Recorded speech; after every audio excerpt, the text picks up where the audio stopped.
Jangan lupa untuk subscribe dan nyalakan lonceng notifikasinya.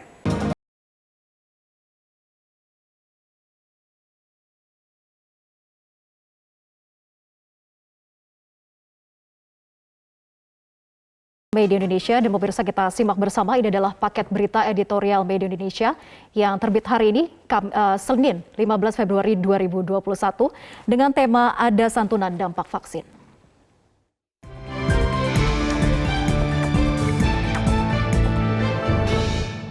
Ada santunan dampak vaksin.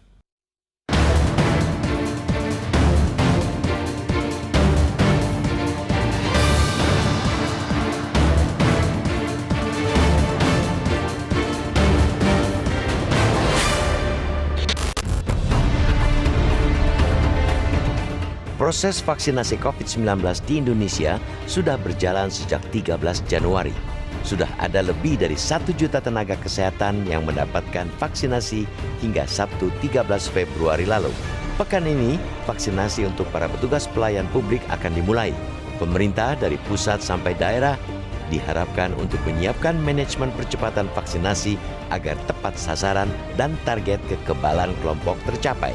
Selama pelaksanaan vaksinasi COVID-19, belum ada laporan kejadian ikutan pasca imunisasi. Meski demikian, Presiden Joko Widodo sudah menyiapkan aturan pemberian kompensasi untuk peserta vaksinasi yang mengalami kecacatan atau meninggal dunia setelah disuntik vaksin COVID-19. Aturan soal kompensasi itu tertuang dalam pasal 15B Peraturan Presiden Nomor 14 Tahun 2021 sebagai perubahan atas Perpres Nomor 99 Tahun 2020 tentang pengadaan vaksin dalam rangka penanggulangan pandemi coronavirus disease COVID-19. Disebutkan dalam Perpres yang ditekan Presiden pada 9 Februari itu bahwa dalam hal terdapat kasus kejadian ikutan pasca vaksinasi yang dipengaruhi produk vaksin COVID-19 berdasarkan hasil kajian kausalitas dan kasus tersebut menimbulkan kecacatan atau meninggal, diberikan kompensasi oleh pemerintah. Kompensasi yang dimaksud berupa santunan cacat atau santunan kematian. Ketentuan lebih lanjut mengenai kriteria, bentuk, dan nilai besaran untuk kompensasi tersebut ditetapkan Menteri Kesehatan setelah mendapat persetujuan Menteri Keuangan. Pemerintah juga akan menanggung biaya apabila terjadi kejadian ikutan pasca vaksinasi yang membutuhkan pengobatan dan perawatan medis. Kompensasi yang diberikan pemerintah ialah hal yang wajar dan sepatutnya meski tidak seorang pun menginginkan adanya kejadian ikutan pasca imunisasi. Disebut wajar dan sepatutnya karena vaksinasi COVID-19 menurut Perpres itu ialah wajib. Setiap orang yang telah ditetapkan sebagai sasaran penerima vaksin oleh Kementerian Kesehatan wajib mengikuti vaksinasi COVID-19. Ada sanksi administratif yang diatur dalam pasal 13A ayat 4 bagi mereka yang menolak divaksinasi. Sanksi administratif itu berupa penundaan atau penghentian pemberian jaminan sosial atau bantuan sosial, penundaan atau penghentian layanan administrasi pemerintahan, dan atau denda. Pengenaan sanksi administratif itu dilakukan kementerian, lembaga, pemerintah daerah, atau badan sesuai dengan kewenangannya. Selain sanksi administratif, penolak vaksinasi COVID-19 bisa juga dijerat dengan pasal pidana Undang-Undang Nomor 4 Tahun 1984 tentang wabah penyakit menular. Ancaman hukumannya maksimal 1 tahun penjara atau denda setinggi-tingginya Rp1 juta. Harus tegas dikatakan bahwa sebanyak-banyak memproduksi teks peraturan perundang-undangan tetap jauh lebih baik jika konsisten dalam penerapannya. Ketegasan dalam pengendalian penyebaran COVID-19 jangan hanya dalam bentuk penerbitan berbagai peraturan. Jauh lebih penting saat ini ialah ketegasan dalam penerapan peraturan tersebut. Aturan itu harus berjalan tegak lurus. Terus terang, konsistensi menerapkan peraturan masih menjadi persoalan utama dalam membendung penyebaran COVID-19. Vaksinasi yang dilakukan saat ini tentunya bukan satu-satunya upaya melindungi masyarakat dari penularan COVID-19. Vaksinasi tidak akan berhasil apabila tidak diimbangi dengan protokol kesehatan. Selama belum tercapai kekebalan komunitas melalui vaksinasi, pencegahan paling efektif ialah kepatuhan protokol kesehatan oleh seluruh individu. Kepatuhan seluruh individu itu harus dipaksakan, bukan cuma mengharapkan kesadaran. Pemaksaan memakai masker, mencuci tangan, dan menjaga jarak tidak bisa ditawar-tawar lagi. Tegakkan aturan yang sudah ada, terapkan sanksi tanpa pandang bulu. Lakukan pemaksaan itu sekarang juga. Jangan ditunda-tunda agar penyebaran virus corona bisa dikendalikan.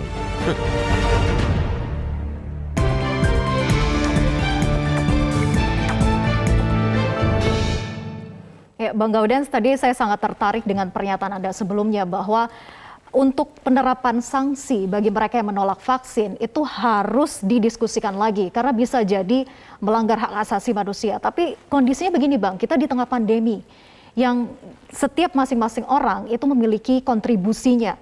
Jangan sampai mencelakai orang lain. Nah, apakah logika semacam ini tidak bisa untuk menerapkan sanksi yang tegas saja bagi mereka yang menolak untuk divaksinasi? Ya Vera, dalam rapat kerja Komisi Kesehatan DPR dengan Menteri Kesehatan sudah membahas tentang penerapan sanksi. Komisi DPR itu pada dasarnya menolak pemberian sanksi atas penolakan vaksinasi.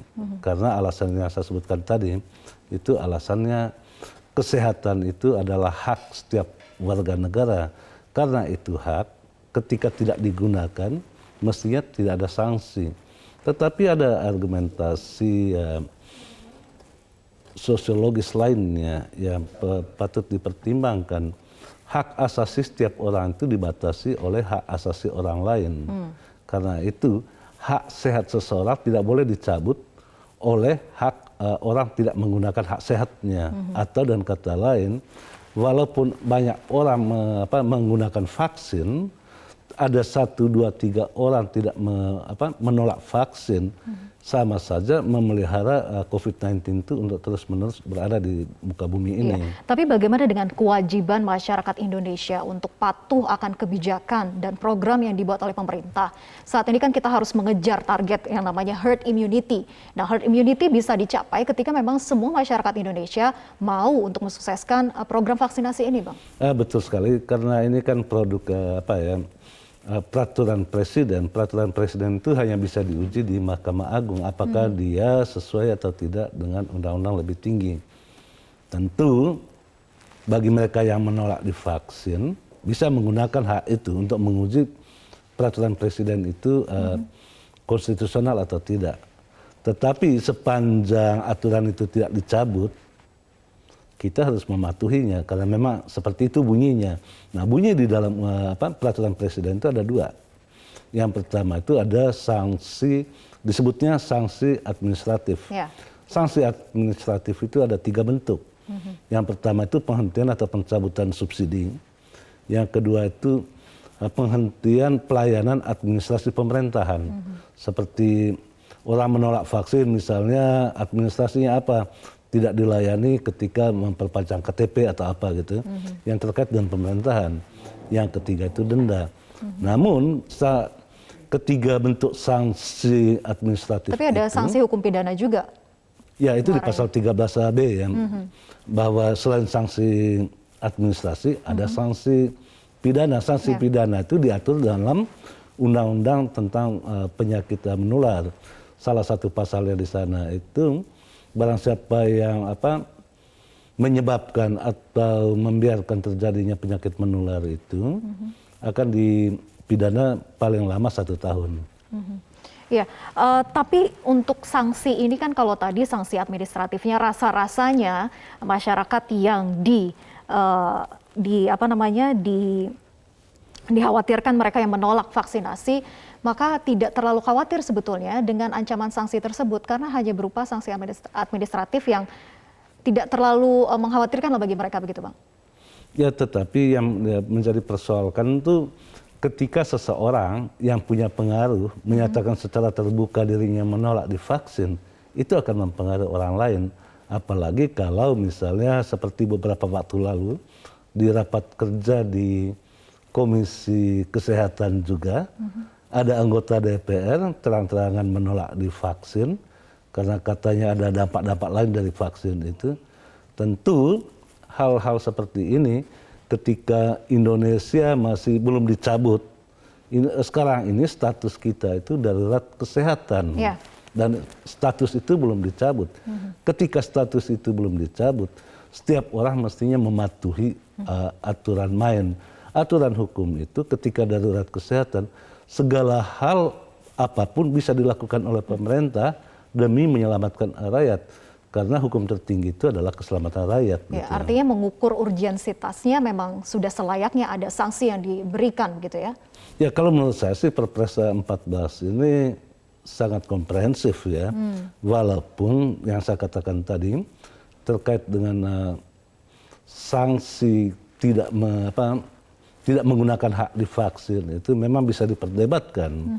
Tetapi saya katakan ada alasan filosofi sosiologisnya itu hak seseorang itu dibatasi oleh hak orang lain.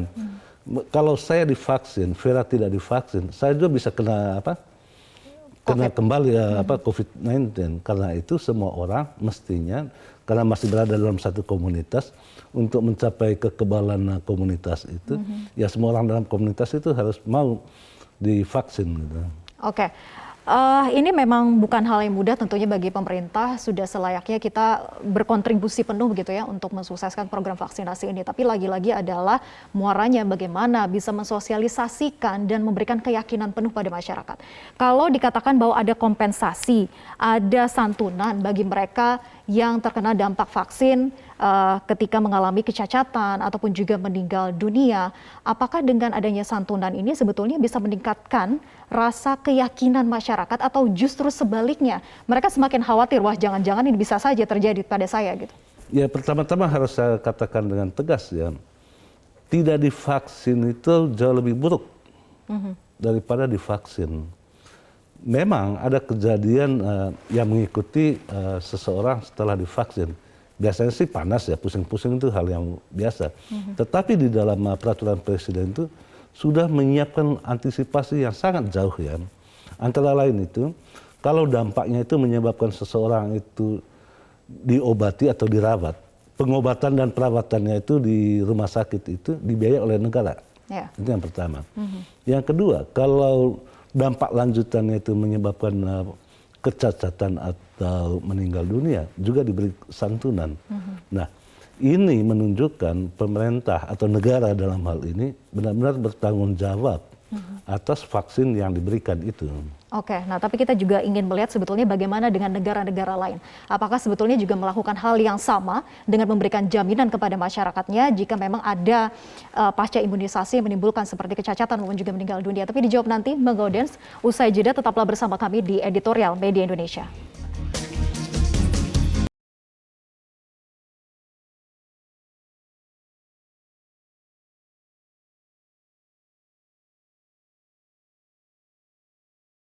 Anda kembali bersama kami di Editorial Media Indonesia dan pemirsa untuk membahas tema kita kali ini telah terhubung dengan tenaga ahli utama KSP, Dhani Amrul Ihdan. Selamat pagi Mas Dhani. Pagi Mbak, Assalamualaikum warahmatullahi wabarakatuh. Salam sehat seluruh pemirsa Metro TV. Ya, salam sehat Mas Dhani. Ini sebetulnya apa kriteria yang bisa diberikan santunan bagi mereka yang telah melakukan vaksinasi? Jadi gini, Perpres 14 yang baru ditandatangani Presiden kemarin itu merevisi atau menyempurnakan dari Perpres 99 tahun 2020 yang sudah jalan. Jadi ini sebetulnya melengkapi dalam kerangka untuk melindungi warga negara dan seluruh tumpah darah Indonesia agar mendapatkan vaksinasi sebagai salah satu ikhtiar pemerintah yang terpenting dalam menangani pandemi. Jadi vaksinasi ini adalah hak warga negara. Jadi yang mau ditekankan di sini adalah bahwa vaksin atau mendapatkan vaksinasi itu adalah hak dari warga negara sesuai dengan undang-undang. Di Undang-Undang Dasar 1945 pasal 27 ayat A, B, pasal 28 sampai dengan pasal 34 itu menjelaskan tentang hak warga negara, di mana negara memberikan kewajiban, menjalankan kewajibannya untuk menyiapkan vaksin itu. Jadi kalau sudah negara menyiapkan, lalu ada yang tidak mempergunakan haknya, itu akan mengganggu proses dari penanganan pandemi karena akan bisa menularkan kepada yang lain. Kan tujuannya vaksinasi itu adalah herd immunity. Herd immunity itu tercapai apabila di atas 70-75% tercapai. Kalau ada yang tidak mau divaksin, maka itu mengganggu kelancaran dari target pelaksanaan penanganan pandemi. Sehingga perlu diberikan sanksi. Sehingga di pasal 13A dan 13B di dalam Perpres itu dijelaskan tentang Ya. sanksi bagi mereka yang tidak. Mas Dandi, sebelum kita tidak bahas soal sanksi, ini kriteria mutlaknya itu apa? Jadi kalau kita semua sudah tahu ya, sudah diberi pemahaman bahwa yang berhak divaksin kan sudah ada kriterianya, yang tidak ada penyakit-penyakit yang sudah ditentukan. Yang lainnya bisa, bahkan sekarang yang manula juga bisa untuk mendapatkan vaksin dengan syarat-syarat tertentu.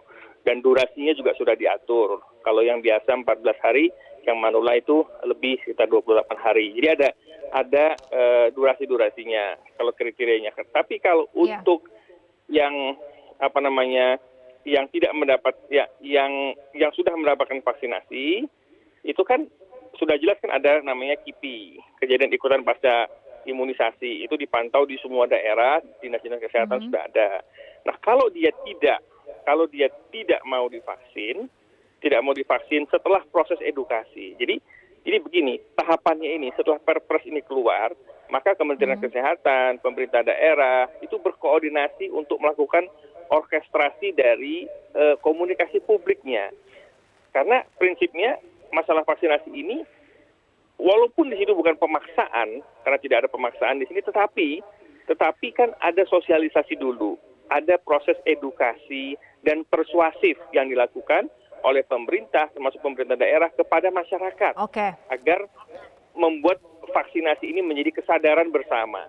Baru kalau tidak ada, setelah ada edukasi, persuasif ternyata tidak digubris atau ada yang tidak ikut, ya maka dikenakan pasal 13 dari Perpres tadi. Ya. Nah, bagaimana besarannya? Nah, itu akan ditentukan kemudian tentunya lewat Permen ya. Jadi turunannya akan ditentukan lewat Permen tentang besaran-besarannya. Iya, tapi kan begini, yang menjadi pertanyaan kemudian adalah ketika kriteria mutlak bagi mereka yang sudah wajib untuk sebagai penerima vaksin, kemudian ini mengalami kecacatan ataupun meninggal dunia, ini menjadi pertanyaan, seperti apa menentukan mereka yang memang mengalami kecacatan ataupun juga meninggal dunia karena hanya vaksinasi, bukan karena faktor lainnya? Ya, kalau kita melihat di dalam pasal 16, 17, 18 seterusnya di dalam Perpres itu kan terlihat bahwa semua ditanggung oleh negara. Apabila kejadian ikutan pasca imunisasi atau KIPI itu menyebabkan terjadinya cacat atau penyakit-penyakit lain, maka ditanggung oleh negara. Nah, penyakitnya seperti apa itu akan diturunkan lagi nanti. Nanti akan ada keputusan menteri atau Permen yang menjelaskan secara detail tentang katakanlah ada dampak nih ya, tidak tentu sama-sama tidak kita inginkan dampak itu. Ada dampak. Nah, ketika ada dampak itu, lalu bagaimana penanganannya? Ya, tentu pemerintah bertanggung jawab dari mulai pembiayaan rumah sakitnya, atau kalau cacat juga diberikan santunan, meninggal juga demikian diberikan santunan. Sekali lagi ini tidak diharapkan. Nah, sejauh ini baik data relawan yang 1.620 dan juga kejadian ikutan pasca imunisasi atau monitoring KIPI bagi tenaga medis dan pejabat dan pelayan publik yang sudah ada nih 1,4 juta nakes yang sudah disuntik, ini kan tidak ditemukan permasalahan yang signifikan secara medis di lapangan sejauh ini. Kita harapkan ke depan insya Allah juga terjadi demikian. Kalaupun terjadi, itu sudah diatur di pasal-pasal menurut berdasarkan Perpres tadi, kewajiban negara untuk menanggung semua biaya dan termasuk santunannya. Besarannya, sekali lagi, itu akan ditentukan kemudian melalui Permen ataupun keputusan-keputusan terkait di bawahnya Perpres. Ya, tentu kita patut apresiasi upaya pemerintah untuk bisa memberikan jaminan baik itu santunan maupun juga kompensasi kepada masyarakat yang sudah menerima vaksinasi. Tapi yang menjadi pertanyaan kemudian adalah bagaimana bisa meyakinkan masyarakat ini bahwa dengan adanya jaminan bukan berarti justru semakin was-was begitu. Ya, betul. Sebetulnya jaminan itu untuk menunjukkan keseriusan negara bahwa masyarakat tidak perlu khawatir. Disinilah negara hadir untuk menjalankan amanah konstitusi, pembukaan Undang-Undang 45 untuk melindungi masyarakat, hajat hidup orang banyak, Undang-Undang Dasar, itu negara harus hadir di semua kondisi masyarakat. Ketika perlu vaksin, ada vaksin. Kemudian ketika terjadi kejadian ikutan pasca imunisasi yang tidak diharapkan, negara juga hadir memberikan jaminan, santunan, sebagainya. Tapi itu sekali lagi, bahwa apapun yang terjadi, karena satu nyawa masyarakat Indonesia itu sangat berarti bagi pemerintah. Sehingga pemerintah melakukan segala cara untuk menyelamatkan warga negaranya. ya vaksinasi. Dan kalau terjadi hal yang tidak diinginkan, maka negara juga hadir memberikan bantuannya. Sehingga masyarakat tidak perlu was-was, sampai dengan sekarang ya terus perbaiki imunitas diri dan juga optimis menjaga protokol kesehatan, dan itulah menjadi solusi yang terpenting di dalam menangani pandemik ini. Insya Allah semuanya akan segera berlalu, dan kita berdoa kepada Allah SWT, ikhtiar kita ini akan berhasil. Baik, sudah menjadi tugas kita bersama untuk mensukseskan program vaksinasi dari pemerintah. Terima kasih tenaga ahli utama KSP Dhani Amrul Ihdan sudah bergabung bersama kami di Editorial Media Indonesia. Dan pemirsa, Anda dapat menyalurkan pendapat Anda melalui sambungan telepon di 021-583-99-100. Kami tunggu partisipasi Anda usai jeda. Tetaplah bersama kami di Editorial Media Indonesia.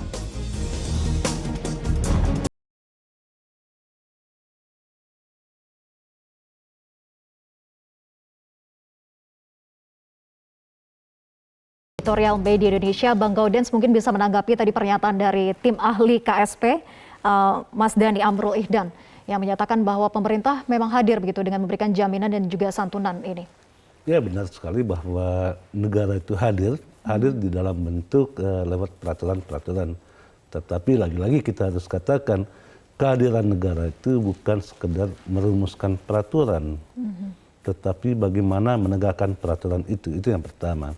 Yang kedua, dalam rangka menegakkan peraturan itu, Perpres itu sudah operasional sesungguhnya, tidak perlu lagi menunggu harus diterjemahkan lagi di dalam peraturan menteri.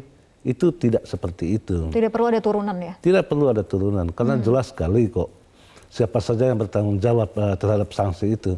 Sanksi itu akan diberikan oleh menteri, oleh lembaga atau oleh kepala daerah atau lembaga-lembaga lain sesuai kewenangannya.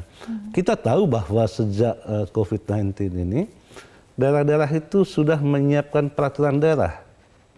Di dalam peraturan daerah termasuk Jakarta misalnya, orang yang tidak memakai masker itu diberi sanksi berapa, itu ada semua kok. Semua daerah itu sudah membuat peraturan daerahnya. Nah, seluruh peraturan daerah itu payungnya itu ada pada Perpres, peraturan presiden ini. Karena itu menurut saya peraturan presiden itu jangan lagi menunggu terus gitu. Kerjakan sekarang juga, karena memang kalau tunggu itu agak susah ya. Kenapa Bang dikatakan bahwa tadi tidak perlu ada turunan ya? Apakah dikhawatirkan akan ada tumpang tindih aturan nanti? Tidak ada tumpang tindih aturan, karena toh pada akhirnya penerapannya itu di daerah masing-masing. Daerah itu punya otonomi juga. Dan peraturan kepala daerah maupun peraturan daerah juga memuat sanksi-sanksi yang terkait dengan vaksinasi. Jakarta sudah menyiapkan peraturannya. Daerah-daerah lain juga seperti itu. Hanya yang perlu kita ingatkan, jangan sampai sanksi-sanksi yang dibuat oleh daerah itu tidak boleh lebih tinggi dari sanksi yang diatur di dalam undang-undang, terutama undang-undang. Kalau kita lihat Undang-Undang Nomor 4 Tahun 1984 misalnya, sanksi pidana itu kan hanya 1 tahun dan denda itu maksimal 1 juta. Jangan sampai orang tidak mau divaksin dikasih denda misalnya 5 juta. Itu sih menyalahi undang-undang gitu. Oke, tetap pada payung hukumnya begitu ya? Tetap pada koridornya. Iya, oke. Nah, kemudian ini ada penelpon yang sudah bergabung bersama kami. Ada Ibu Indra di Cirebon, Jawa Barat. Selamat pagi, Bu Indra. Selamat pagi, Jeng Vera dan Bung Gaudens. Assalamualaikum warahmatullahi wabarakatuh. Waalaikumsalam warahmatullahi wabarakatuh. Ya. Silakan Bu Indra. Ya, ada santunan dampak vaksin. Ini membuat masyarakat yakin bahwa pemerintah berniat baik untuk menolong. Seperti tadi dikatakan, ada campur tangan pemerintah, ada penjagaan. Dari awal kita sudah tahu bahwa sejak adanya COVID ini, ada 3 macam masyarakat kita. Ada orang-orang yang sengaja membangkitkan isu politik, mengganggu untuk kepentingannya. Dan ada orang-orang yang tidak mengerti. Iya, terpengaruh oleh itu dan tidak tahu apa yang mesti dilakukan. dan ada orang yang mengerti sehingga bisa menentukan sesuai dengan kaidah kesehatan. Nah, untuk orang-orang yang tidak mengerti ini, santunan akan membuatnya merasa aman. Kalau dia tidak ikuti aturan, tidak ada jaminan yang menolong. Kalau ikuti aturan dan terjadi apa-apa, ya, mereka tidak takut karena sudah ada jaminan dari pemerintah. Mungkin ini akan memperkuat semacam asuransi gitu. Kalau tidak apa-apapun mereka bisa cacat, bisa meninggal. Nah, tapi ini kalau ada apa-apa pemerintah bisa menolong begitu. Jadi ada alasan untuk menentang bahwa selama ini COVID itu rekayasa supaya pemerintah bisa menghabiskan uang negara dengan seenaknya. Nah, kalau begini kita bisa menunjukkan bahwa semua itu untuk kepentingan masyarakat.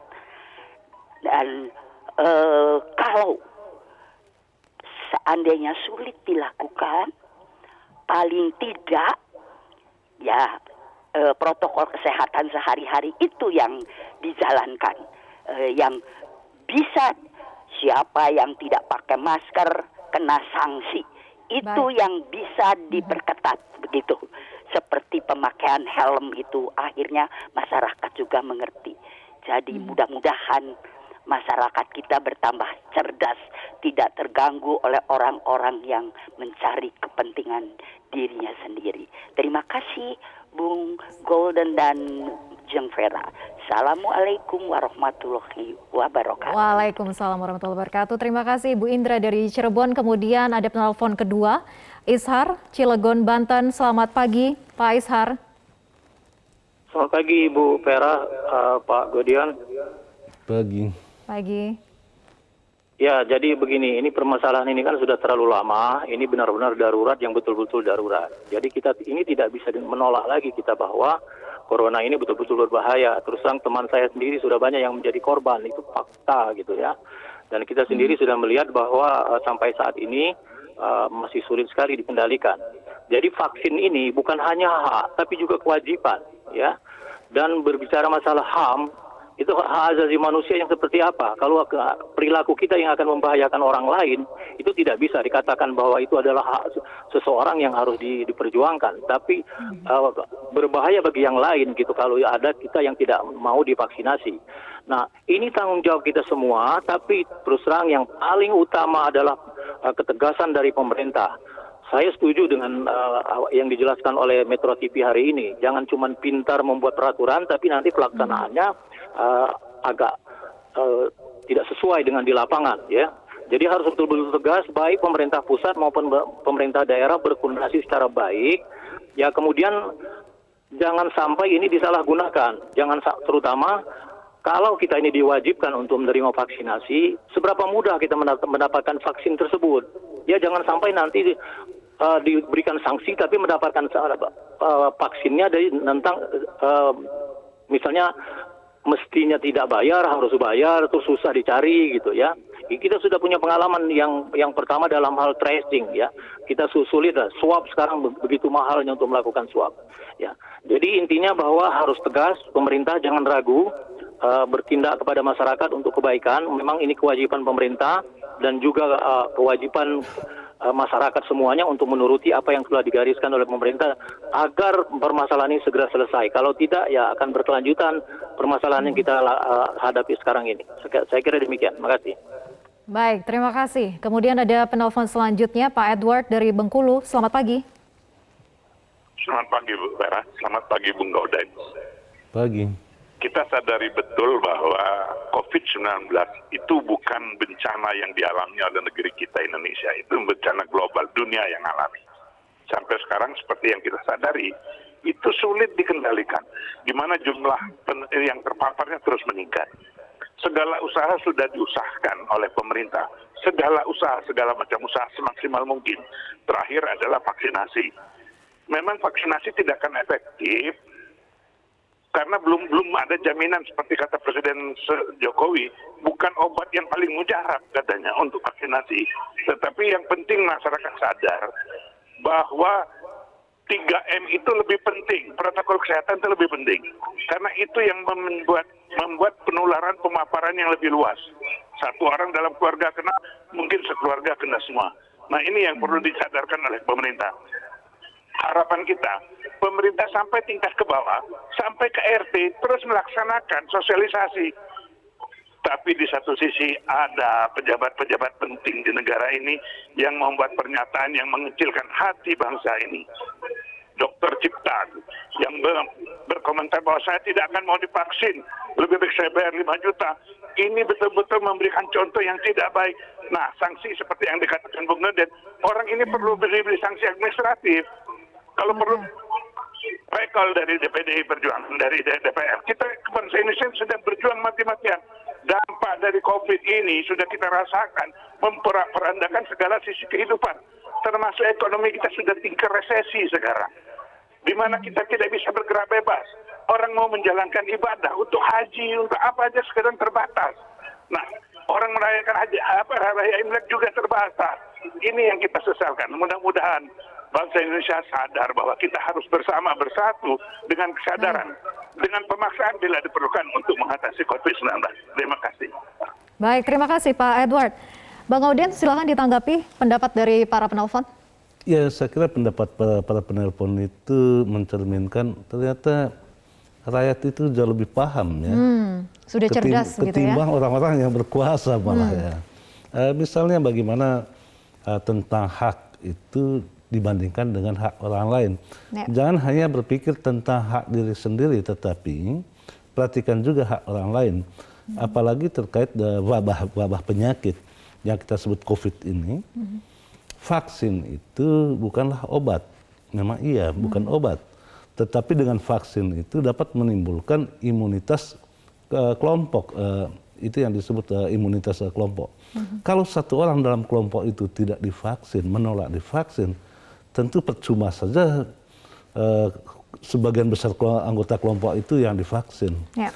Karena itu, dalam perspektif itu kita bisa memahami dan bisa menerima argumentasi bahwa Perpres ini memang harus mengatur tentang kewajiban-kewajiban. Tadi di dalam bahasa di dalam Perpres itu wajib untuk divaksin. Jadi tidak ada alasan bahwa ada pilihan di sana. Memang wajib. Yang penting sesuai kriteria yang ditentukan oleh Kementerian Kesehatan. Kalau itu wajib, pada satu sisi disebut hak, tetapi karena sekarang itu masa darurat COVID, darurat kesehatan, karena itu apapun yang dilakukan pemerintah demi keselamatan rakyatnya, ya harus dipahami dan undang-undang mengatur tentang itu. Terutama tadi Bu Indra memiliki pendapat yang sepakat begitu ya, bahwa dengan adanya santunan, dengan adanya kompensasi, ini semakin memberikan rasa aman bagi masyarakat. Artinya keyakinan itu muncul begitu. Ya itu kan memberikan rasa aman ya. Aman dan nyaman pada satu sisi. Pada sisi lain memang sejak 13 Januari sampai sekarang itu belum ada belum ada kejadian luar biasa yang menyertai vaksin ini. Ya. Ternyata dari 1,4 juta orang yang menerima vaksin itu aman-aman aja kok.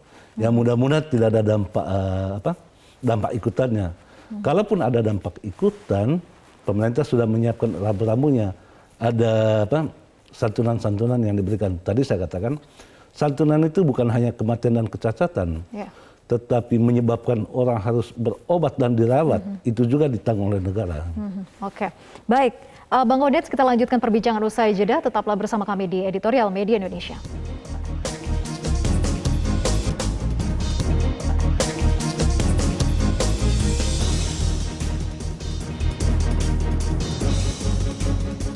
Terima kasih Anda masih bersama kami di Editorial Media Indonesia. Bang Gaudens, kalau kita lihat adanya jaminan dengan santunan maupun juga kompensasi, apakah ini juga diterapkan hal yang sama di negara lain sebetulnya? Ya, sama semua sih di semua negara ya.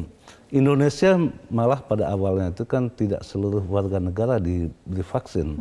Tetapi melihat perkembangan di negara lain, Indonesia memutuskan, Presiden Jokowi memutuskan bahwa seluruh rakyat itu divaksin. Pada mulanya juga dikatakan bahwa orang dengan penyakit tertentu itu tidak bisa divaksin, ibu hamil tidak bisa divaksin. Minggu lalu Menteri Kesehatan sudah mengumumkan ibu hamil boleh divaksin, orang yang menyusui dan juga orang yang penyakit bawaan itu bisa divaksin. Artinya apa? Sekarang baru kita sadar bahwa ada kesan berubah-ubah kebijakan itu. Karena memang ini pengalaman baru. Dunia ini mengalami hal yang baru terkait dengan COVID-19. Ya, berubah tapi mengarah kebaikan. Mengarah pada kebaikan itu. Nah, tadi pertanyaannya apakah negara lain juga wajib vaksin? Amerika Serikat itu seluruh warga negaranya diwajibkan vaksin. Nah, tapi pertanyaannya, bedanya di sana itu tidak ada yang menolak karena sudah sadar semua bahwa vaksin itu penting. Karena itu menurut saya harus terus-menerus dilakukan sosialisasi, memberikan pemahaman kepada masyarakat. Hanya dengan vaksin bersama-sama ya, bukan 1-2 orang yang divaksin tapi bersama-sama, itu meningkatkan imunitas kelompok atau komunitas.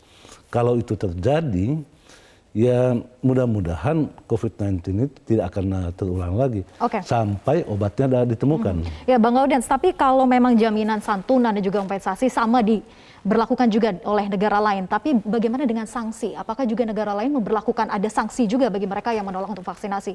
Ini terlepas dari Amerika ya, semuanya menerima untuk divaksin. Pemerintahan misalnya berhasil ya, vaksinasi itu sempat berhenti sebentar karena memang ada dampaknya. Tetapi apakah ada sanksi tidak? Semua negara itu punya aturan masing-masing. Kita tidak bisa merujuk pada satu negara, kecuali harus merujuk kepada konstitusi itu sendiri. Tadi saya katakan benar yang disebut di dalam konstitusi itu kesehatan itu sebagai hak masyarakat. Atas hak itu tidak bisa diberikan sanksi kalau tidak digunakan. Sama seperti hak pilih, tidak menggunakan hak pilih itu tidak bisa diberikan sanksi. Tetapi ketika dalam situasi darurat, pada saat keselamatan rakyat itu di atas segala-galanya, sanksi itu wajib. Malah kalau pemerintah tidak memberikan sanksi kepada orang yang tidak divaksin, pemerintah disalahkan.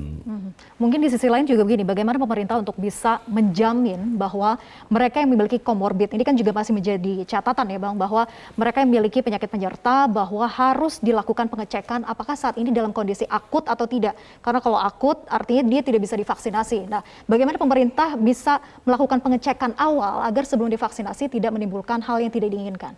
Oh ya Vera, di dalam peraturan presiden itu jelas kok, diatur tentang itu ya. Artinya pada dasarnya semua warga negara itu wajib divaksin, tetapi ada yang tidak bisa divaksin berdasarkan keputusan Menteri Kesehatan. Karena itu otoritasnya itu ada pada Menteri Kesehatan.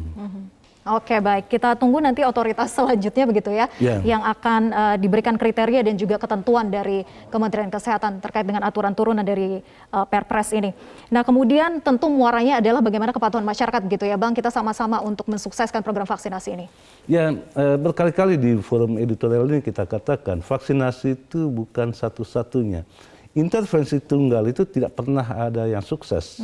Karena itu negara itu harus melakukan banyak intervensi. Atau dengan kata lain, vaksin saja tidak cukup. Harus diikuti dengan protokol kesehatan. Karena itu tegakkan aturan itu pada vaksinnya dan juga pada protokol kesehatan. Jangan vaksinnya itu diberi sanksi, orang yang tidak memakai masker itu tidak diberi sanksi. Karena itu negara tidak boleh kalah gitu. Negara tidak boleh kalah dan Ya. tentunya kesadaran dari masyarakat itu mutlak gitu ya Bang. Terima kasih Bang Gaudens, anggota Dewan Redaksi Media Group sudah bergabung bersama kami di Editorial Media Indonesia. Dan pemirsa, kepatuhan seluruh individu itu harus dipaksakan. Bukan cuma mengharapkan kesadaran, pemaksaan memakai masker, mencuci tangan dan menjaga jarak tidak bisa ditawar-tawar lagi.